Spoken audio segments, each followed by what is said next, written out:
ऊपर आवाज उठाए हैं और एक महिला होके महिला ने आवाज उठाया, लेकिन ममता बनर्जी ने जो फॉल्स आवाज उठाया था फांसी चाहिए बोल के, वो तो सब लोग को समझ में आ गया।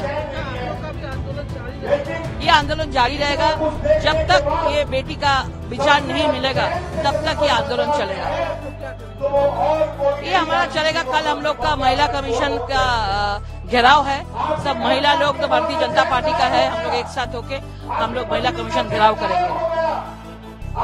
कोलकाता कांड को लेकर के दिल्ली तक सियासत काफी ज्यादा हलचल देखने को मिल रही है। इस बीच आपको बता दें, बड़ी खबर ये सामने आ रही है कि पश्चिम बंगाल के राज्यपाल सीवी आनंद बोस ने शुक्रवार को राजधानी दिल्ली में गृह मंत्री अमित शाह से मुलाकात की और इसी के साथ ही उन्होंने कोलकाता में हुए कांड को लेकर के तमाम अपडेट गृह मंत्री अमित शाह के साथ साझा की है। इसी के साथ ही अब इस बात की अटकलें एक बार फिर से तेज हो गई है कि जिस तरीके से पश्चिम बंगाल के राज्यपाल ने गृह मंत्री अमित शाह से मुलाकात की है, तो ऐसे में राष्ट्रपति शासन लगाने की तैयारी हो रही है। क्या पश्चिम बंगाल में राष्ट्रपति शासन लगाया जा सकता है? क्योंकि अभी हाल ही में पिछले दिनों राष्ट्रपति द्रौपदी मुर्मू ने भी एक सख्त बयान दिया था, जिसमें उन्होंने ये कहा था कि बेटियों और महिलाओं पर अत्याचार अब बस बहुत हुआ। उनके इन बयानों के बाद से ही अटकलें लगाई जा रही थी। ऐसे में लगातार धरना प्रदर्शन का जो सिलसिला है वो पश्चिम बंगाल में देखने को मिल रहा है। न सिर्फ पश्चिम बंगाल में तमाम तरीके के धरना प्रदर्शन हो रहे हैं, जूनियर डॉक्टर्स हो, आम जनता हो या फिर बीजेपी भी मैदान में उतर चुकी है। इसी के साथ ही कांग्रेस भी बकायदा धरना प्रदर्शन कर रही है और ममता सरकार से सवाल पूछ रही है और साथ ही दोषियों के खिलाफ कार्रवाई की मांग की जा रही है। तो वहीं पूरे देश भर में इस घटना को लेकर के आक्रोश देखने को मिल रहा है और लगातार ये मांग उठ रही है कि अब पश्चिम बंगाल जो है वो ममता बनर्जी के हाथों से जाता हुआ नजर आ रहा है, क्योंकि पश्चिम बंगाल की जो कानून व्यवस्था है वो पूरी तरीके से ध्वस्त हो चुकी है और ममता बनर्जी इसे संभाल नहीं पा रही है।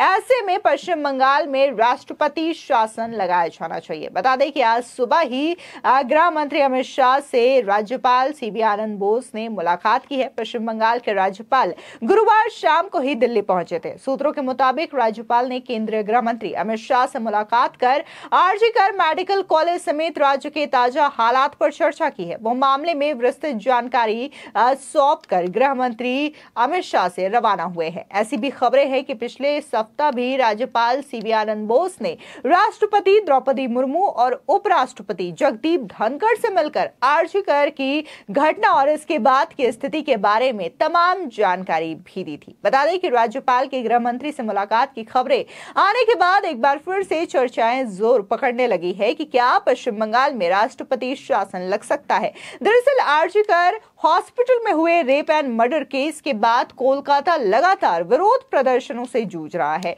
इस पर राज्यपाल ने पूरे घटनाक्रम को राज्य सरकार की असफलता बताया था। राज्यपाल सीवी आनंद बोस ने इस पूरे मामले पर कहा था कि राज्य सरकार हर मोर्चे पर असफल रही है और बंगाल पुलिस का अपराधीकरण हो चुका है। राज्यपाल आनंद बोस ने आज तक के साथ बातचीत में राज्य में राष्ट्रपति शासन लगाए जाने के सवाल पर भी जवाब दिया था। इससे पहले उन्होंने कोलकाता कांड की जानकारी राष्ट्रपति को दी थी। राज्यपाल आनंद बोस ने कहा कि बंगाल में लोकतंत्र नहीं है।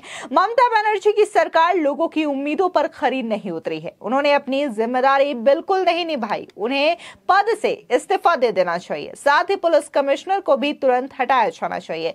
बता दें कि राज्यपाल आनंद बोस ने कहा था कि संविधान ने मुझे शक्तियां दी हैं। बंगाल के हित में काम करता रहूंगा। लोगों की आवाज नहीं सुनी गई है। ये राज्यपाल और मुख्यमंत्री की लड़ाई नहीं है। मैंने राज्य की मौजूदा स्थिति को लेकर बार बार सीएम ममता बनर्जी से बात की थी। मैं सरकार से जो भी रिपोर्ट मांगता था नहीं दी जाती थी। अब तक 30 रिपोर्ट मांग चुका हूं, लेकिन सिर्फ एक ही रिपोर्ट मुझे दी गई है। आपको बता दें कि पश्चिम बंगाल में जिस तरीके से लगातार धरना प्रदर्शन का सिलसिला जारी है और पीड़िता के लिए न्याय की गुहार की जा रही है, तमाम लोग प्रोटेस्ट कर रहे हैं। ऐसे में ममता बनर्जी जो है वो बौखलाई हुई नजर आ रही है और ऐसे ऐसे बयान दे रही हैं, जिसकी वजह से उनके बयानों को लेकर के भी काफी ज्यादा जनता के बीच आक्रोश देखने को मिल रहा है। अभी हाल ही में उन्होंने बयान दिया था कि अगर बंगाल में आग लगाने की कोशिश हुई तो न सिर्फ बंगाल बल्कि असम भी जलेगा, दिल्ली भी जलेगी, यूपी बिहार भी जलेगा। अब इस बयान को लेकर के तमाम सियासी पलटवार का सिलसिला देखने को मिल रहा है। इस बीच बीजेपी नेता लॉकेट चटर्जी ने भी ममता बनर्जी पर बड़ा हमला बोला और उनके इस बयान को देशद्रोही करार दिया। उनका कहना है कि कैसे ममता बनर्जी की हिम्मत हुई कि उन्होंने इस तरीके की बयानबाजी की, उनके खिलाफ एफआईआर होना चाहिए, देशद्रोह का मुकदमा दायर किया जाना चाहिए। सुनिए लॉकेट चटर्जी का ये बयान, जहां पर उन्होंने न सिर्फ ममता बनर्जी पर निशाना साधा बल्कि बंगाल के पूरे घटनाक्रम को लेकर के बात कही है। मतलब ये विचार के लिए इतना बड़ा बयान, एक विचार तो नहीं दे पा रहे। जब लोग सब रास्ते के ऊपर आए हैं, पूरा छात्र लोग, पूरा अभिभावक, बंगाल का जनता लोग रास्ते के ऊपर है, पूरा देश मांग रहा है, उस टाइम में ऊपर बोल रहे हैं कि इसको राजनीतिक मतलब रंग दे रहे हैं। और उसका इतना हिम्मत है, वो बोल रहे हैं कि आसाम में आग लगेगा, यूपी में आग लगेगा, पूरा देश में आग लगा देंगे। इसके ऊपर तो एफआईआर होना चाहिए, कार्रवाई होना चाहिए, देशद्रोही मामला होना चाहिए इनके ऊपर। एक मुख्यमंत्री होके, देश का एक राज्य का मुख्यमंत्री होके कैसे ये बात करते हैं?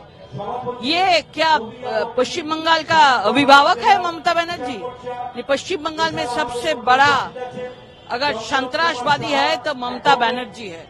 कल जो उन्होंने स्टेज से उन्होंने जो बोलने का कोशिश किया कि इसका मतलब है सबको धमकी दे रहे हैं और पूरा इंस्टिगेट कर रहे हैं उनका पार्टी लोगों को, उनका गुंडा लोगों को कि आग जलाओ, पूरा पश्चिम बंगाल में आग जलाओ।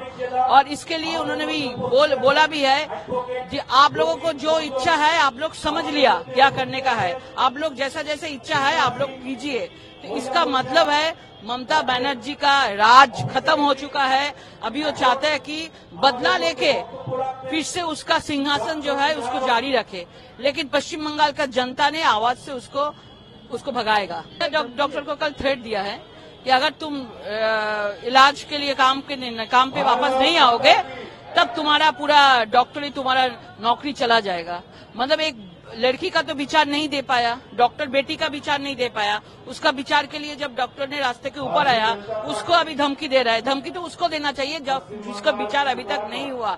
जो लोग दोषी है उसको बोलना चाहिए, उसके ऊपर एफआईआर होना चाहिए। लेकिन जो लोग उसको बचाने के लिए, उसको विचार के लिए रास्ते के ऊपर है, उसका भी धमकी दे रहा है। डॉक्टर लोगों को मैं बोलना चाहती हूँ कि आप लोग आपका आंदोलन जारी रखें जब तक ये सरकारी ये जो डॉक्टर बेटी का विचार नहीं मिले। उनके जो अन्नपूर्णा देवी जी, उनका जो नारी कल्याण मंत्रालय से जो उसके पास लेटर आए, वहाँ पे उन्होंने लिखा है कि 123 कोड फास्ट ट्रैक कोर्ट के लिए उनको बोला था, अभी तक एक कोड भी जारी नहीं किया फास्ट ट्रैक कोर्ट। अच्छा, उनको एक नंबर दिया था, नारी सुरक्षा के लिए एक देश भर नंबर लाइन चालू किया था, वो भी इन्होंने नहीं किया। तो मानते ही नहीं है, तो सामने लोगों को बोल रहे हैं कि वो नया आइन चालू करेंगे। इतना दिनों से एक के बाद एक नारी के ऊपर अत्याचार हुआ। आप कामदुनी बोलिए, पार्कस्ट्रीट बोलिए, काकद्वीप बोलिए, कुछ भी से बीरभूम तक सब जगह में नारी का ऊपर अत्याचार, कोई एक दोषी का शास्ति हुआ नहीं हुआ। तो अभी शास्ति नहीं देंगे और आइन बनाएंगे, ये क्या बात है? सब लोग जानते हैं दोषी को बचाने के लिए ममता बनर्जी पूरा रास्ते के ऊपर आ गया है। अभिषेक बनर्जी कह रहे हैं कि संदीप घोष उन्होंने कब संदीप घोष, इतना दिन से इतना कारोबारी चल रहा है, इतना करप्शन चल रहा है, संदीप घोष के ऊपर इतना आरोप है, इतना दिन क्यों राज्य सरकार ने उसको अरेस्ट क्यों नहीं किया? क्यों उसको नया मतलब रिप्लेसमेंट किया, जॉब दिया, एक जगह से दूसरा जगह में दिया, क्यों उसको सस्पेंड नहीं किया? ये तो क्वेश्चन मार्क हो गया है। इसको करना चाहिए था। अभी जब सीबीआई के हाथ में गया, अभी संदीप घोष को अरेस्ट करने के लिए बोल रहा है, जब जनता ने बोल रहा है, ये सब जो इन लोगों का चालाकी चल रहा है, सब लोग ये पकड़ लिया है कि ममता बनर्जी और उनका भतीजा ने, ये दोनों एक साथ होके जनता के साथ चालाकी करने का कोशिश कर रहे हैं, बचने का कोशिश कर रहे हैं। मैं धन्यवाद देना चाहती हूँ राष्ट्रपति द्रौपदी मुर्मू जी को, जिन्होंने इसके ऊपर आवाज उठाए है। और एक महिला होके महिला ने आवाज उठाया, लेकिन ममता बनर्जी ने जो फॉल्स आवाज उठाया था, फांसी चाहिए बोल के, वो तो सब लोग को समझ में आ गया। भी आंदोलन जारी रहेगा? ये आंदोलन जारी रहेगा जब तक ये बेटी का विचार नहीं मिलेगा, तब तक ये आंदोलन चलेगा। क्या करेंगे? ये हमारा चलेगा। कल हम लोग का महिला कमीशन का घेराव है। सब महिला लोग तो भारतीय जनता पार्टी का है। हम लोग एक साथ होके हम लोग महिला कमीशन घेराव करेंगे। आपको बता दें कि कोलकाता में ट्रेनी डॉक्टर से रेप मर्डर केस के 20 दिन बाद राष्ट्रपति द्रौपदी मुर्मू का पहला बयान भी सामने आया था। उन्होंने कहा कि मैं घटना को लेकर निराश और डरी हुई हूं। अब बहुत हो चुका है। समाज को ऐसी घटनाओं को भूलने की खराब आदत है। राष्ट्रपति मुर्मू ने women's safety enough is enough नाम से एक आर्टिकल लिखा था, जिस पर उन्होंने मंगलवार यानी कि 27 अगस्त को पीटीआई के एडिटर से चर्चा भी की। उन्होंने कहा कि कोई भी सभ्य समाज अपनी बेटियों और बहनों पर इस तरीके के अत्याचारों की इजाजत नहीं दे सकता। और राष्ट्रपति के बयान के बाद राज्यपाल का गृह मंत्री अमित शाह से मिलना इस बात की ओर संकेत दे रहा है कि वाकई में देखने को मिल सकता है पश्चिम बंगाल में राष्ट्रपति शासन का दौर। फिलहाल इस पूरे मामले को लेकर के आपकी क्या राय है, हमारे कमेंट सेक्शन में जरूर बताएं। धन्यवाद।